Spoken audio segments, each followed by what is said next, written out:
Uns anos atrás, se você falasse mal de Naruto, um exército inteiro ia pra cima de você. Mas hoje em dia você pode falar a maior besteira que existe. Se for falando mal de Naruto, a galera vai bater palma. Mas por que humilhar Naruto se tornou tão fácil hoje em dia? É isso que nós vamos discutir nesse vídeo. Bem, primeiramente, se Naruto tivesse em decadência, seria fácil de justificar. Afinal, teriam menos fãs e, por consequência, menos gente pra defender. Mas não foi o caso, porque Naruto foi o anime mais visto da Netflix no primeiro semestre de 2025. Foi a animação mais buscada no Google nesse século. E até Boruto comercialmente até que vai bem. O ponto é que Naruto ainda é gigantesco, é uma das maiores franquias do mundo e ano após ano continua crescendo. Na minha visão, o que tá acontecendo é que os próprios fãs de Naruto estão atacando a obra. E para poder reforçar o meu ponto, eu tentei achar algum artigo ou conceito que explicasse isso. E então eu me deparei com uma coisa chamada ciclo do hype. Esse conceito foi criado inicialmente para entender o ciclo de vida de novas tecnologias, mas a gente também consegue aplicar ele a mídias do entretenimento como os animes. Não é uma ciência exata, obviamente, mas eu achei bem interessante relacionar isso com Naruto e eu queria compartilhar o resultado com vocês. O ciclo do hype é dividido em 5 fases diferentes.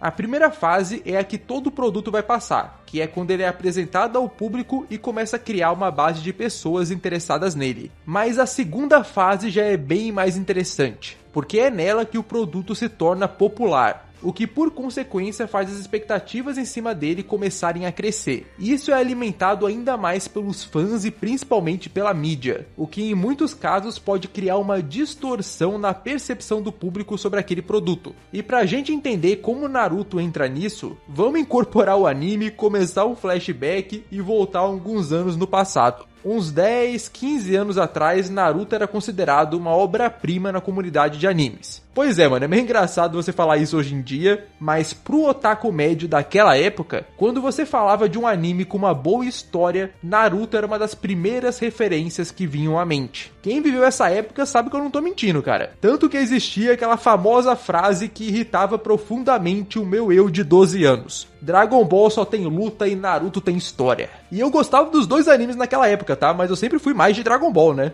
Então me dava uma raiva ver a comunidade de Naruto menosprezar a minha obra favorita em qualquer oportunidade que eles tinham. Era uma briga idiota pra ver qual que era o maior anime. Por isso que as duas comunidades se atacavam muito com os piores argumentos que você pode imaginar. Só que como os fãs de Naruto sempre foram maioria na internet, eles apareciam muito mais e não tinham o que fazer contra eles. Qualquer post de Facebook ou vídeo no YouTube da época ia estar infestado de gente usando Naruto para atacar outras obras. Não só Dragon Ball, mas basicamente qualquer Battle Shonen da época, como Bleach, Fairy Tail ou One Piece. One Piece, inclusive, coitado, mano, nessa época aí ele tomava porrada de todo mundo. Full Metal Alchemist e Hunter x Hunter se popularizaram bastante justamente porque eram os animes melhores que Naruto. Tinha muita gente que assistia esses dois animes só pra poder falar mal de Naruto depois, sabe? E tudo isso só mostra, na verdade, a força que Naruto tinha. E tanta força acabou deixando a comunidade do anime bem irritante. Obviamente, nem todo fã de Naruto é chato, né? Principalmente hoje em dia. Mas tinha uma parcela bem barulhenta que era chata assim. Afinal, muita gente deve ter tido com Naruto o primeiro contato delas com uma obra que tratava de assuntos mais sérios, que tinha muito drama na história dos personagens, que tinha grandes mistérios, essas coisas. O que entrava em total contraste com outros animes da época, né? Dragon Ball, por exemplo,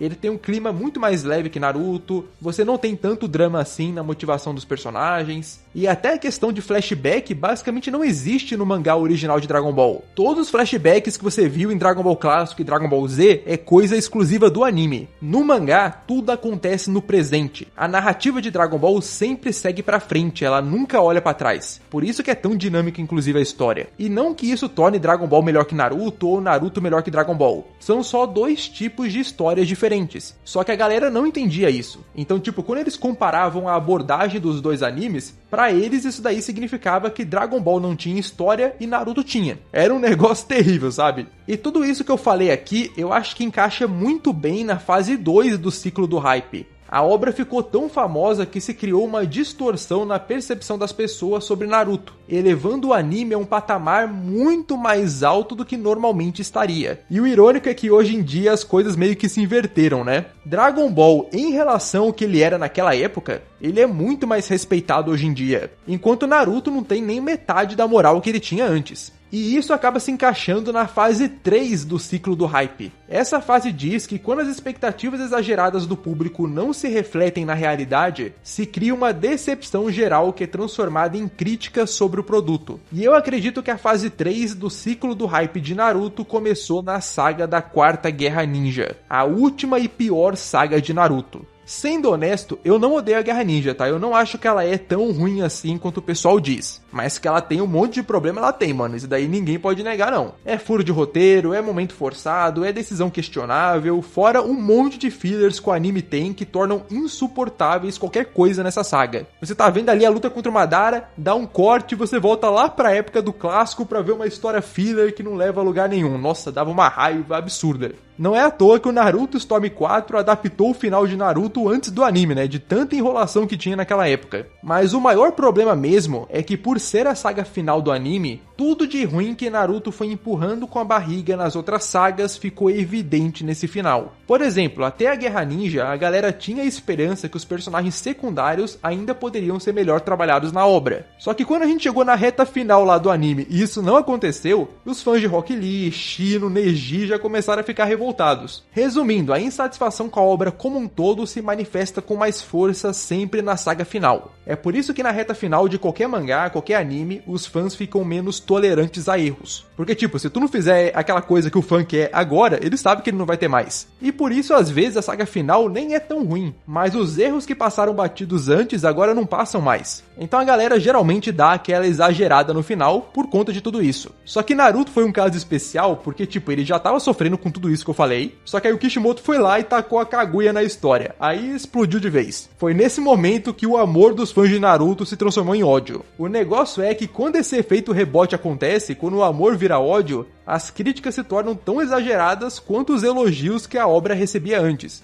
Então o pessoal começou a atacar Naruto de uma maneira muito desproporcional, aumentando os defeitos do anime e diminuindo as qualidades dele. E outra coisa que potencializou isso foi o fato de Naruto ser uma obra muito longa e que as pessoas já estavam acompanhando há muitos anos. Um cenário ideal para você esquecer detalhes importantes da história e começar a acreditar em mentiras sobre o anime. Talvez mentira não seja nem a palavra certa, é mais como se você misturasse o que você lembra com o que as pessoas dizem na internet, o que cria uma imagem falsa do anime. Por exemplo, aquele flashback do Naruto no balanço nem aparece tantas vezes assim no anime. A galera que inventa que todo episódio tinha isso só porque virou meme na internet. Mas a realidade é bem diferente. Uns fãs franceses até contaram quantas vezes esse flashback apareceu no anime, e nos 500 episódios não deu nem 15 vezes. E se você acreditou nisso, parabéns, tá? Porque é mentira. Eu sei lá quantas vezes a cena do balanço aparece, mano. E eu acho que nenhum doido parou pra contar, não. O ponto é que se você não lembra bem de Naruto, qualquer coisa que seja dita de uma maneira convincente pode te enganar. Comenta aí, inclusive, se você acreditou no que eu falei ali do balanço. Por isso que hoje em dia é muito fácil falar mal de Naruto na internet.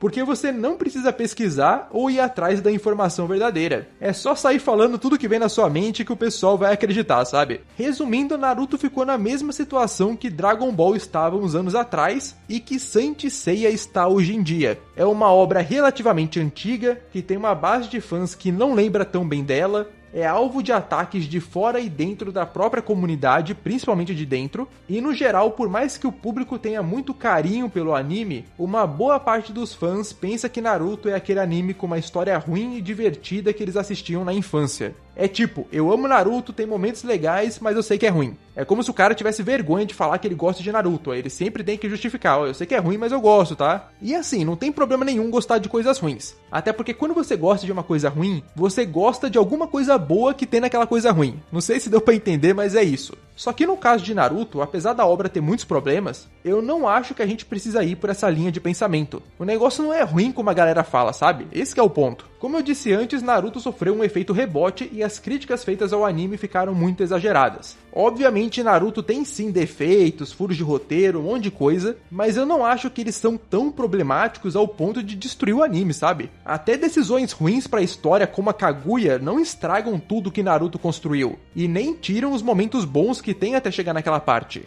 Naruto tem um monte de personagem legal, as lutas são bem criativas, a quadrinização do mangá consegue passar impacto nas lutas de um jeito genial, a ambientação é muito boa também, e até o início do anime, né, tinha um traço muito legal, uma atmosfera que encanta até hoje. Pô, mano, eu falei aqui só tipo umas qualidades de Naruto que veio na minha cabeça, mas com certeza tem muito mais. E agora, cara, pensa nas sagas de Naruto. É pedrada atrás de pedrada. Arco dos Zabuza, Exame Chunin, treinamento com Jiraiya, resgate do Sasuke, resgate do Gaara, Hidan, Itachi, Pen, Cúpula dos 5 Kages. São poucos os Battle Shonens que tem tanta saga boa, uma atrás da outra igual Naruto. Os fillers atrapalham essa percepção, mas se você ignorar eles, você vai perceber que a progressão de Naruto é muito boa. Não que os arcos em si não tivessem problemas, mas no geral todos eles avançavam a história em um ritmo muito bom. Na minha opinião, o Kishimoto só se perde mesmo ali no final do mangá, cara, porque no resto ele consegue manter uma consistência muito legal. O Naruto clássico é o queridinho da galera, o pessoal elogia muito essa fase da história, e também realmente é a minha parte favorita, é a parte mais divertida de Naruto pra mim. Só que o Shippuden é legal também, sabe? A maioria das sagas do Shippuden são boas. E o pessoal finalmente começou a ver isso, porque nos últimos tempos começaram a surgir várias pessoas defendendo Naruto. Até o Peter do Enerd eu acho que fez uns 2 vídeos sobre isso, né? Por isso eu acredito que atualmente nós já estamos na fase 4 do ciclo do hype. Essa fase diz que um tempo depois da fase 3, os verdadeiros benefícios do produto começam a ficar evidentes. E então as expectativas sobre ele começam a ficar mais realistas. Novamente, né, isso daqui vale pra tecnologia, mas é o que me parece que tá rolando agora com Naruto também. Muita gente ainda olha feio pro anime, mas muitos já começaram a ver ele de uma maneira diferente. E se essa aplicação do ciclo do hype em Naruto estiver correta, logo nós deveremos chegar na fase 5, que é a fase final,